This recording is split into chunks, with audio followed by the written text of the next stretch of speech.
রাতের সমুদ্রে অন্ধকার যেন গিলে খাচ্ছিল চারপাশকে। মাঝপথে ভেসে চলছিল যাত্রীবাহী জাহাজ এমভি শান্তি। হঠাৎই ককপিটের পাশ থেকে ধোঁয়ার কুণ্ডলী উঠতে শুরু করে। কিছু বুঝে ওঠার আগেই আগুন লেগে যায় ইঞ্জিন কক্ষে। চিৎকার, দৌড়াদৌড়ি, আতঙ্কে ভরা এক বিভীষিকাময় মুহূর্ত। সবাই নিজের প্রাণ বাঁচাতে ছুটছে এদিক ওদিক। অনেকে লাইফ জ্যাকেট পরে পানিতে লাফ দিচ্ছে। সে সময় এক কোণের ছোট কেবিনে বসেছিল 5 বছরের তানহা। চোখে ভয়, ঠোঁটে কাঁপুনি। মায়ের কোলে বসে জোরে জোরে কাঁদছিল সে। মা, আগুন কেন লাগল? আমরা মরে যাব। মা চোখের পানি লুকিয়ে জবাব দিলেন, না মা, আমরা কিছুতেই হারব না। ততক্ষণে আগুন ছড়িয়ে পড়েছে জাহাজের একাধিক স্থানে। কিন্তু শিশুটির কান্না থামছে না। সে বলছে, আমার খরগোশটা কই? ওকে ছাড়া আমি যাব না।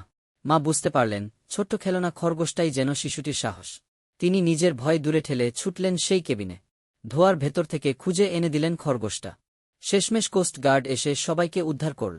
অনেক ভয়, অনেক কান্নার মাঝেও তানহার সেই ছোট্ট খরগোশটা যেন হয়ে উঠল সাহসের প্রতীক।